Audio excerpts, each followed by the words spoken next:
recommend that. Next one, Best of Dan Seals. I love Dan Seals. He was good. He was good singer. I liked him a lot. He had a lot of family lineage in music. His brother, Jimmy Seals, was in Seals and Crofts. His second cousin, Johnny Duncan, was a moderate success in country. He had some minor hits, probably big for that time. Always had Janie Fricke, another good singer, helping him out on harmony and things like that. So they had a lot of good hits together. But anyway, this is Best of Dan Seals, excuse me, and Brady Seals. Another cousin of his, went on to be in a band, Little Texas. He played keyboards for them. So if you ever listen to Little Texas and you hear the keyboard, that's Dan's cousin. So this is on Capitol Records. Cool little Capitol logo right there. You can kind of see it. Sorry again for the darkness, but it's in Capitol, and it's in really good shape too. So I have to give that a spin. Clean it up and give it a spin. I bet it sounds really nice. I like Dan Seals a lot. And of course, I'm sure it's got all the hits on it. You know. Yeah, Third Time Loser. God Must Be a Cowboy. My Baby's Got Good Timing. You Still Move Me. Bop. Huge hit for him in the late 80s. Everything That Glitters Is Not Gold. Great song. Meet Me in Montana. Duet with Marie Osmond. So. You Bring Out the Wild Side of Me. I don't know if I've ever heard that. I know that's a hit because it's on this album, but I don't know if I've ever heard it. My Old Yellow Car. That's on my high school senior video, so it must have been a big hit. I Will Be There. Don't recognize that one. And One Friend. Another song that was on that senior album of mine. So, senior video rather. So, good album. Good album there. I'll have to check that out. Listen to the songs I've never heard. Fancy Free, Oak Ridge Boys. No outer jacket, rather.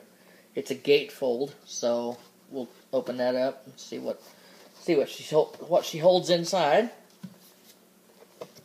Wicked picture of some chick driving a car. Nice little car on the outside, like an old car of some kind with them sitting in the back. So this is one of their first early successes as far as albums go. Fancy Free was one of the big ones for them. One of their breakout successes. It's on MCA. It's in really good shape, actually. The record is in really good shape. Got a couple scratches, but for the most part, really good shape. It probably could be cleaned up and played really nicely. At least till I get another copy. Better copy. The album jacket is in... It's in okay shape. I would say VG plus maybe shape. Maybe not. Maybe VG or G or good shape. I don't know how to grade that stuff, but I enjoyed just listening to music. I never really worried about what they were worth and how good they looked. I just wanted them to sound good when I was collecting. But anyway, here's the front. And the back. Oh.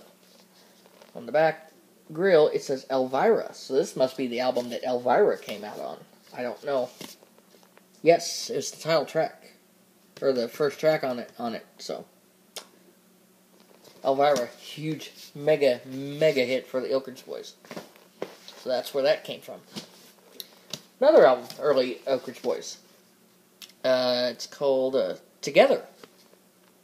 So got a lot of good Oak Ridge Boys. I love them. So got a lot of good Oak Ridge Boys stuff on it. I got a lot of Oak Ridge Boys. Got some ring wear. Jacket's in pretty decent shape. The record's in good shape too. It's got a scratch there, but I don't know if that could be. That looks like a rather deep scratch. That's kind of disappointing. I hope it wouldn't affect it too badly. It would at least work until I could get me another copy, which will be soon, I'm sure. I'm going to try to stay away from online buying if I can, unless there's just something I need that I can't get in the store. Got a store about 40 miles from me, so I can get up there rather easy. And if the prices are good, I can get up there. But here's the back of that album. So, pretty good deal. It's got my... I used to put address labels on the back in case I loaned out albums and people wanted to know who they were, whose they were. Alabama, Christmas. Good album. Interesting story that goes with this album.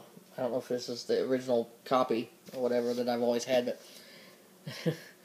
but one of my childhood neighbors who still lives where she did, she used to work for a local radio station.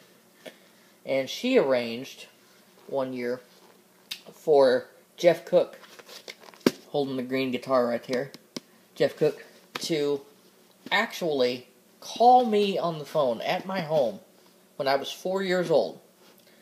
I've got an audio cassette recording of the phone call. I may have to put that up somewhere. I may have to render it so that everybody can hear it, put it on YouTube. It's the funniest thing, and I've always kind of had health problems, so my mom and my grandparents can say that they'd say that I was sick during that conversation.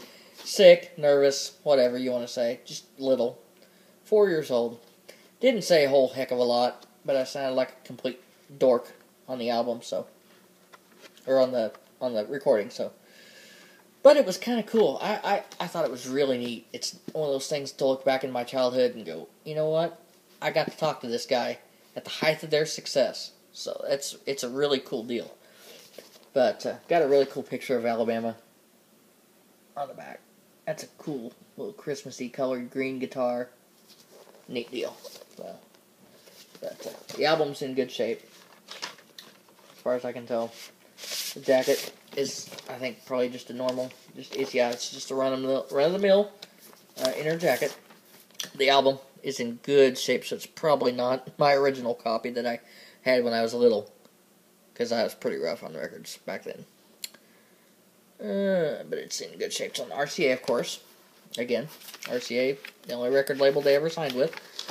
Majorly. They're major label, anyway. They made a lot of money for that record label. It's got a textured Alabama logo on the front.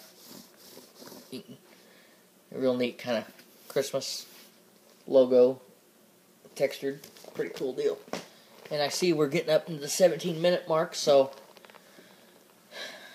I don't know how many videos this is going to take. I ramble a lot, and I'm sorry. I don't really have a good editing tool either, so you either have to space through each record to just get through all my babbling, or you have to just sit through it. Anyway, Ray Stevens. I have arrived, and indeed he had. This is a cool album. I remember listening to this when I was a kid, and again, I don't know if this was an original copy that I actually have had since childhood. I don't know. It probably isn't. As I said, I was pretty rough on the records back then. But I went in and actually typed. I typed on the jacket. You can see the typing there. I actually went through and typed what each album was, as if you couldn't see, by the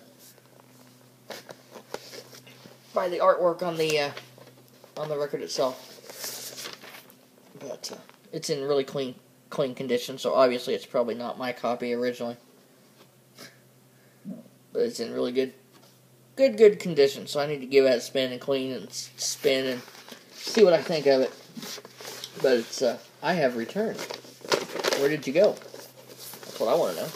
Did you take some time off? I saw Ray Stevens. I've seen him a couple of times in Branson, Missouri, which is about 2 hours south of me. That'll give you an idea that I'm in Missouri. But he plays there still quite a bit. But here's the front. There's the back. He's gotten really political which is good if you like politics and disagree with the way our country's being run. I'm not going to get into it. Let's just say everybody's got their faults. Let's just put it. Yeah. But he's gotten really political and less funny, in my opinion.